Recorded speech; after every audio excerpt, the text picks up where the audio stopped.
Princess Zara stood before the massive viewing screen in her father's throne room, her purple skin pale with horror. The holographic image showed a human male in a dark blue uniform, his brown hair neat and his expression serious. This was Captain Ben Torres, her future husband.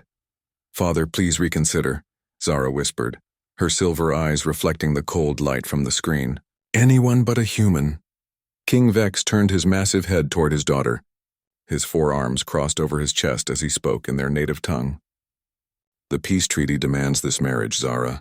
The humans have been at war with us for 10 years. This union will end the bloodshed." Zara closed her eyes and took a deep breath. She had heard the stories about humans since childhood. They were violent creatures who solved every problem with weapons. They destroyed entire planets to get what they wanted. They showed no mercy to their enemies and no respect for other species. "Look at him," she said, pointing at the hologram. "He probably has killed thousands of our people. His hands are stained with Vorthak blood." Her father's expression softened slightly. "I understand your fear, my daughter. But sometimes leaders must make sacrifices for the greater good. Your marriage will save millions of lives." Zara knew he was right, but the thought still made her stomach turn. She had always imagined marrying someone from their neighboring friendly worlds. Perhaps a tall, elegant Zilarian prince or a wise Chronos scholar. Never in her worst dreams had she pictured herself bound to a savage human. 3 days later, the human diplomatic ship arrived at their homeworld of Vorth Prime. Zara watched from her tower window as the small silver vessel landed in the royal spaceport.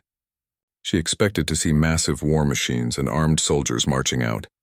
Instead, only a handful of humans emerged, carrying what looked like gift boxes. "Your betrothed has arrived," Princess announced her personal guard, Commander Roth. His tone was respectful, but she could hear the concern in his voice.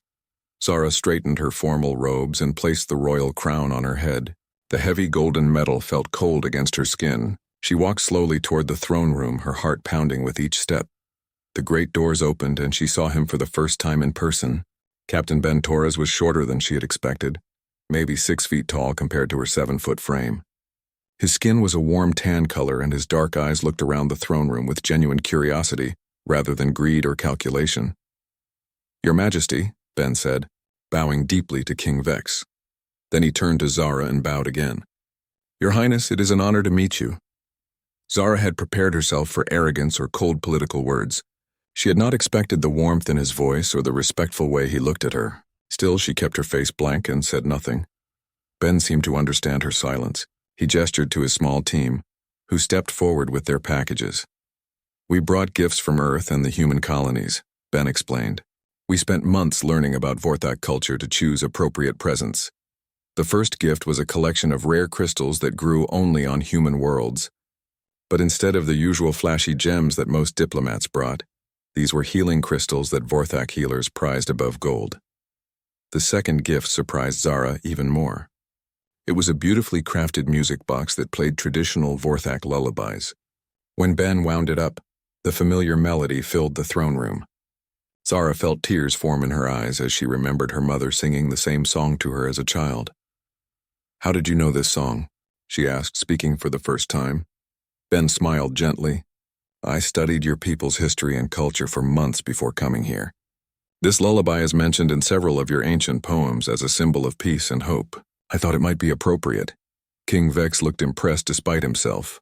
"Most humans who come here know nothing of our ways." "With respect, Your Majesty, I think that has been part of our problem," Ben replied. "We have been fighting each other instead of trying to understand each other." The third gift was a collection of seeds from Earth's most beautiful flowers, along with detailed instructions for growing them in Vorthak soil. Ben explained that gardens were symbols of peace in human culture, and he hoped these might bloom as their two peoples learned to live in harmony. Zara found herself studying Ben's face as he spoke. She had expected to see the cold, calculating look of a warrior. Instead, she saw kindness and genuine hope. When he smiled, small lines appeared around his eyes, suggesting he smiled often. "The wedding ceremony will take place in 1 week," King Vex announced. "Captain Torres, you will stay as our guest until then." As the formal meeting ended, Zara walked quickly toward the door. She needed time to think about what she had just witnessed, but Ben's voice stopped her. "Princess Zara," he called softly. She turned to see him standing alone, his diplomatic team having left the room. "I know this marriage is not what either of us planned, but I want you to know that I will do everything in my power to be a good husband and to honor your people's traditions." Zara stared at him for a long moment. Every instinct told her not to trust him, that this was all an elaborate act. But something in his eyes made her hesitate. "We shall see, Captain Torres," she said finally, and left the room with her mind spinning with confusion and unexpected hope. The next morning, Zara sat in the royal breakfast hall, picking at her food while watching Ben from across the long table. He was trying to eat traditional Vorthak morning bread, which was known to be quite spicy for most off-world visitors. She noticed him taking small bites and reaching frequently for his water glass, but his expression remained pleasant. "The bread is quite flavorful," Ben said to the royal chef, who stood nearby waiting for feedback. "Could you share the recipe with my ship's cook? I think my crew would enjoy trying something new." The old chef's 4 eyes lit up with pride. "Of course, honored guest. I will write it down for you today." Zara frowned. Most visitors complained about Vorthak food being too strong or strange. Some even demanded human meals be prepared instead. Ben's politeness seemed genuine, but she remained suspicious. "Today we will hold the formal engagement ceremony," King Vex announced. "The entire royal court will witness the official beginning of this union." Zara's stomach tightened. The ceremony would make everything real. After today, there would be no turning back. 2 hours later, the grand ceremonial hall filled with hundreds of Vorthak nobles, government officials, and military leaders. The room sparkled with golden decorations and floating light crystals. At the center sat 2 throne-like chairs where Zara and Ben would make their formal promises. Zara wore her mother's ceremonial dress, a flowing gown made of silver fabric that shimmered like starlight. Ben had changed into a formal uniform that looked surprisingly similar to Vorthak military dress. Someone had clearly advised him well on proper protocol. As they walked toward the center of the hall, Zara noticed her 12-year-old brother Kix standing near the ancient ceremony table. The table held the Crown of Unity, a priceless artifact that had been used in royal weddings for over 1,000 years. The crown was made of rare blue crystal that could only be found on their home planet. "Remember, the Crown of Unity represents the joining of 2 hearts," the ceremony master explained to the gathered crowd. "When the princess and her chosen place it together upon the sacred table, they pledge their lives to each other." Zara and Ben approached the table slowly. The Crown of Unity sat on a delicate crystal stand, its blue surface reflecting the light beautifully. As they reached for it together, young Prince Kix stepped closer to get a better look. His foot caught on the edge of his ceremonial robe. He stumbled forward, bumping into the table hard. The crystal stand wobbled dangerously. "No," Zara gasped. The Crown of Unity fell toward the stone floor. Everyone in the hall held their breath. The priceless artifact shattered into dozens of glittering pieces. Complete silence filled the room. Zara saw her father's face turn dark purple with anger. Kix stood frozen in horror, staring at the broken crown. Tears began streaming down his young face.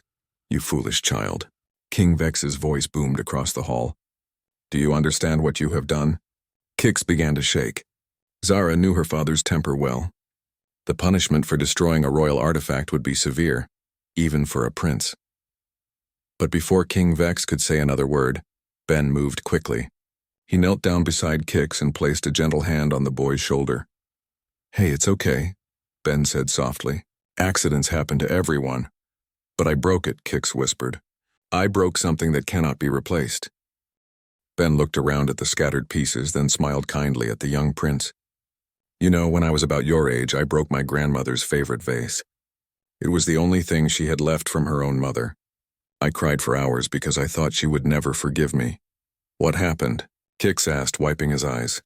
"She told me that objects are just things, but people are what really matter. She said the love we have for each other is more valuable than any vase or crown." Ben began carefully gathering the crystal pieces. "Besides, maybe we can fix this. I've seen some amazing craftspeople on both our worlds." Kix knelt down and started helping Ben collect the fragments. Other people in the hall began to move closer, their anger replaced by curiosity about this human's unusual response. "Your Majesty," Ben said, standing and addressing King Vex respectfully, "perhaps this is a sign. Instead of one crown joining your daughter and me, maybe we could create something new, something that represents both our peoples working together." Zara stared at Ben in amazement. He had just turned a disaster into an opportunity for unity. Her father's expression slowly changed from anger to thoughtful consideration. "That is an interesting proposal," King Vex said. "Master Craftsman Jorik, could such a thing be done?" The royal craftsman stepped forward and examined the broken pieces. "Yes, Your Majesty. We could forge something beautiful from these fragments, perhaps incorporating elements from both Vorthak and human traditions." As the ceremony continued with modified traditions, Zara watched Ben carefully. When young Kix remained close to him, still upset about the accident, Ben continued to offer quiet comfort. He told the boy funny stories about his own childhood mistakes and helped him laugh instead of cry. Later during the feast, Zara noticed Ben was looking pale. The spicy Vorthak food was clearly making him ill, but he continued to eat and compliment each dish. When the chef proudly presented the strongest traditional soup, Ben managed to finish an entire bowl despite obvious discomfort. "Are you feeling all right?" Zara finally asked him quietly. "I'll be fine," Ben replied, though sweat beaded on his forehead. "This is an honor. I don't want to insult your people's hospitality." After the feast ended, Ben excused himself politely, claiming tiredness. But Zara saw him hurrying toward the guest quarters, probably to deal with his food-related distress in private. As she prepared for bed that night, Zara found herself thinking about everything she had witnessed. Ben's kindness to Kix seemed completely natural, not calculated for political advantage. His willingness to suffer through their food rather than complain showed respect she had not expected. For the first time since learning about this arranged marriage, Zara began to wonder if she had been wrong about humans. Maybe Ben Torres was different from the stories she had heard. Maybe his kindness was real after all. 3 days after the engagement ceremony, urgent alarms began ringing. Throughout the capital city of Vorth Prime, Zara rushed to the emergency council chamber, where her father and his advisors were gathered around a large communication screen. "What is happening?" she asked breathlessly. "A plague has broken out in the lower districts," Commander Roth reported grimly. "The Crimson Fever has already infected over 2,000 people. It spreads quickly through the air and causes severe weakness and breathing problems." Zara felt her blood turn cold. The Crimson Fever had wiped out entire colonies in the past. "What are we doing to help?" "We are sealing off the affected areas," her father announced. "All nobles and government officials will remain in the upper city towers until this passes. The medical teams will handle the situation from a safe distance." Ben stepped forward from where he had been quietly listening. "Your Majesty, with respect, I would like to volunteer to help with relief efforts in the affected areas." The entire room fell silent. King Vex stared at the human in confusion. "Captain Torres, you are not required to risk your life. You are our honored guest and future family member." "That's exactly why I should help," Ben replied firmly. "If I'm going to be part of this family and this world, then these people are my responsibility too." "The risk is too great," Commander Roth objected. "Humans might be even more vulnerable to this disease than we are." Ben nodded seriously. "I understand the danger, but I have medical training from my military service and my ship carries advanced healing supplies that might help. I cannot sit safely in a tower while people are suffering below." Zara watched her father struggle with this unexpected request. No visiting dignitary had ever volunteered for such dangerous work. Most demanded extra protection during any crisis. "I will go with him," Zara announced suddenly. Even she was surprised by her own words. "Absolutely not." King Vex's forearms waved dramatically. "I will not risk losing both my daughter and our peace treaty." "Father, if Ben is willing to risk his life for our people, then I should do the same," Zara said. "They are my people first." 6 hours later, Zara found herself in the lower districts wearing a simple work uniform instead of royal robes. The transformation was shocking. Streets that usually bustled with activity were nearly empty. Those few people who moved around wore masks over their faces and walked quickly with their heads down. Ben had changed into medical gear and carried a heavy pack of supplies from his ship. He moved confidently through the streets, following the directions local health workers had provided. "The main shelter is in that large building," Ben said, pointing to a converted warehouse. "They are housing the families of people who are too sick to work." Inside the shelter, Zara saw hundreds of Vorthak civilians sitting on simple cots or on the floor. Many looked weak and exhausted. Children cried softly while their parents tried to comfort them. The air smelled of medicine and fear. "Who is in charge here?" Ben asked a tired-looking health worker. Dr. Nala is running the medical station in the back room, the worker replied. But we are running out of supplies fast. Ben immediately began unpacking his equipment. He had brought portable air purifiers, advanced nutrient supplements, and medicine that could help boost immune systems. But what impressed Zara most was how he treated every person he met. When an elderly Vorthak man struggled to carry water to his sick wife, Ben immediately helped him. When a young mother worried that her baby was not eating enough, Ben spent 20 minutes showing her techniques to encourage feeding. He spoke to each person with the same respect he would show to royalty. "Why are you doing this?" Zara asked him during a brief break. They sat outside the shelter, sharing a simple meal of bread and water. Ben looked thoughtful for a moment. "When I was growing up, my town was hit by a terrible flood. We lost our home and had almost nothing left. But people from other places came to help us even though they didn't know us personally. They said suffering doesn't recognize boundaries or differences. Everyone deserves help when they need it. But these people are not your subjects," Zara pointed out. "You have no obligation to them." "I think I do," Ben replied quietly. "If I'm going to marry you, then I'm choosing to become part of this world. That means caring about everyone who lives here, not just the wealthy or powerful ones." As the day continued, Zara watched Ben work alongside common citizens without any concern for his own status or comfort. When supplies ran low, he organized teams to distribute what remained fairly. When people felt hopeless, he listened to their fears and offered encouragement. She also noticed how the Vorthak people responded to him. At first, they had been suspicious and fearful of the human stranger. But as they saw his genuine concern and hard work, their attitudes changed. Children began smiling when they saw him coming. Adults started asking his advice about their sick family members. "Princess Zara," called Dr. Nala from across the shelter. "Could you help me organize the medicine distribution?" As Zara worked alongside the doctor, she realized that she felt more useful and fulfilled than she had in years of royal ceremonies and political meetings. She was making a real difference in people's lives. When night fell, Ben insisted on staying at the shelter instead of returning to the palace. "Some of the sickest patients need monitoring through the night," he explained. "I want to be here in case they need help." Zara made the same choice. As they took turns checking on patients through the dark hours, she found herself seeing Ben in a completely new light. His kindness was not a political act or a way to gain favor. It came from somewhere deep inside him, a genuine care for others that transcended species or social status. For the first time since learning about their arranged marriage, Zara began to think that maybe she could learn to respect this human man. Maybe even care for him. Over the next 3 days, Zara and Ben worked side by side in the plague-affected districts. As they distributed medicine and helped care for the sick, Zara found herself talking to Ben in ways she had never expected. "When I become queen someday, I want to change how we help our people during emergencies," she said as they walked between shelter buildings. "The old way of hiding in towers while others suffer feels wrong." Ben listened carefully, asking thoughtful questions. "What kind of changes do you have in mind?" "Better medical facilities in every district, not just the wealthy areas. Emergency supplies stored throughout the city instead of only in the palace. Training programs so more people know how to help during crises." Zara paused, surprised at how easily the words came. She had never shared these ideas with anyone before. "Those sound like excellent plans," Ben said genuinely.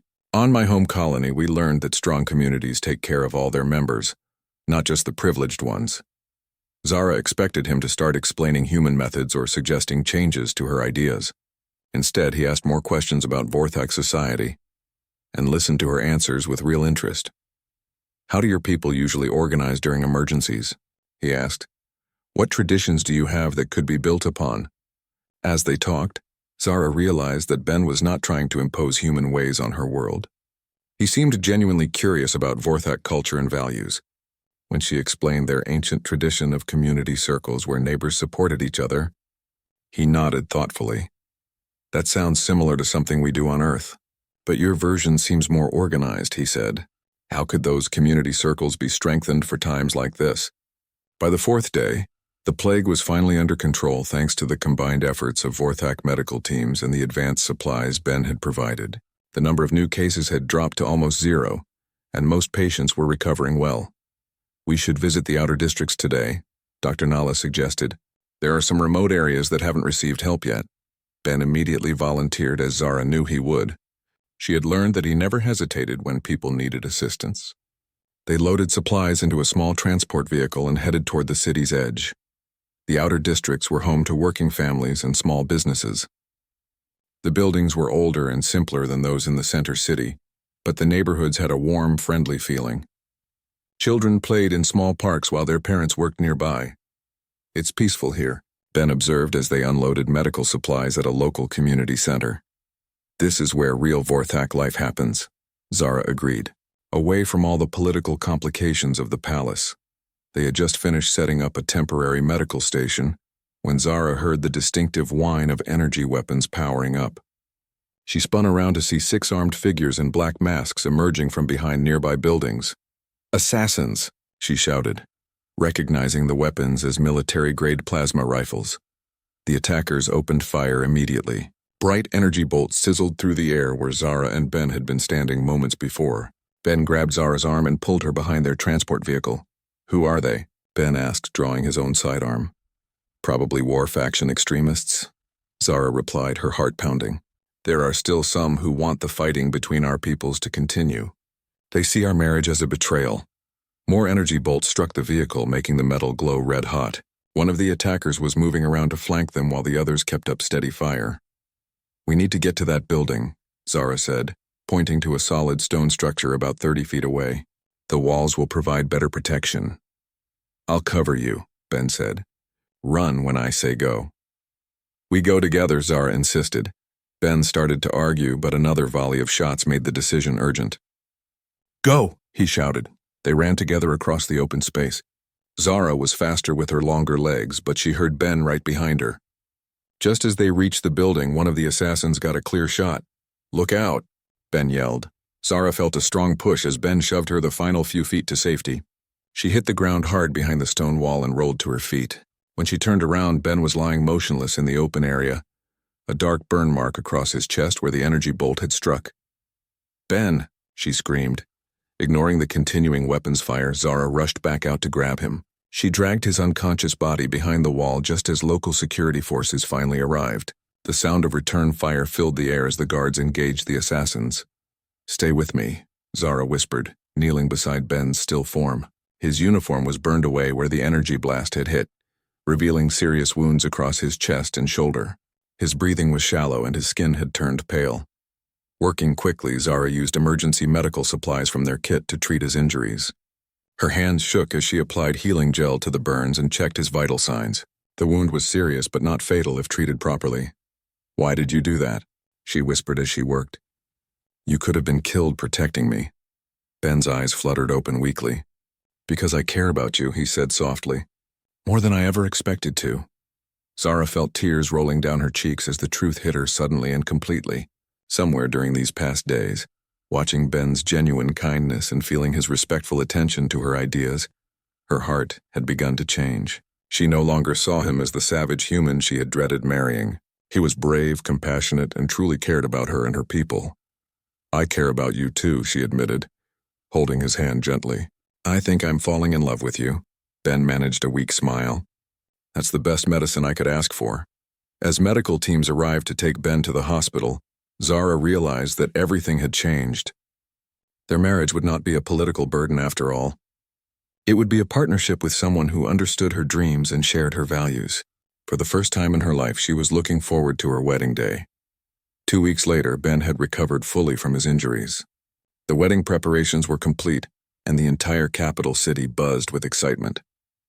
What had started as a political arrangement had become something much more meaningful, and people throughout the kingdom could feel the difference. Zara stood in her private chambers looking at herself in the mirror.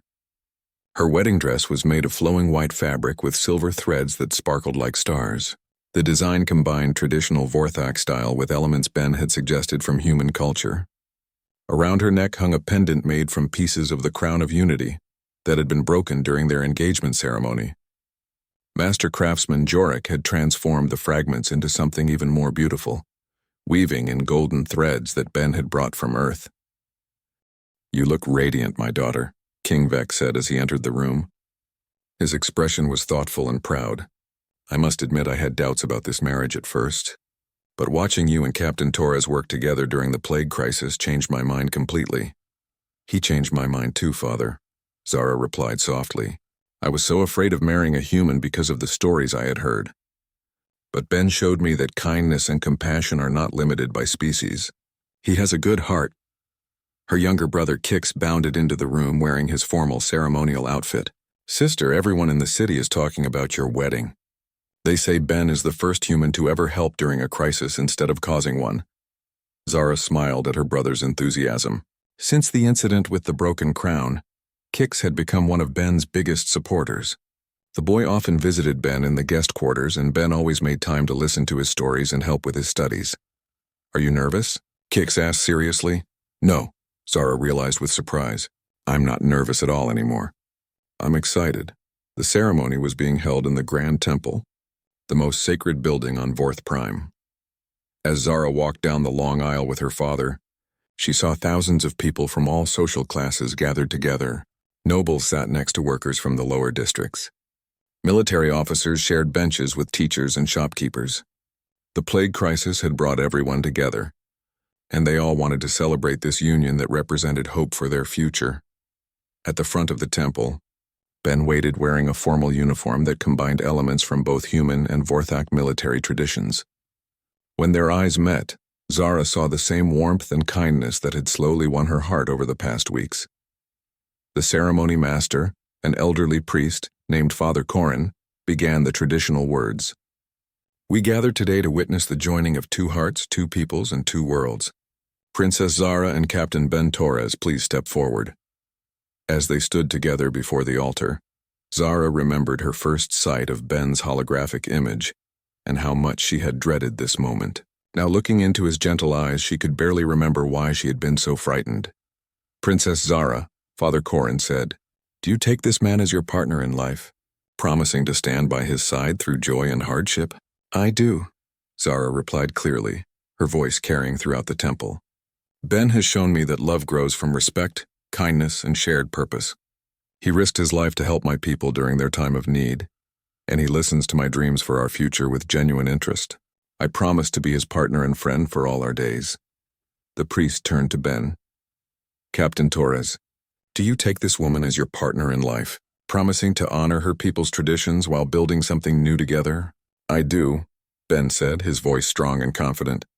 Zara has taught me that true strength comes from caring for others, especially those who have less power. She has shown me the beauty of Vorthak culture and the wisdom of your ancient ways. I promise to protect her, support her dreams, and help build a future where both our peoples can thrive in peace.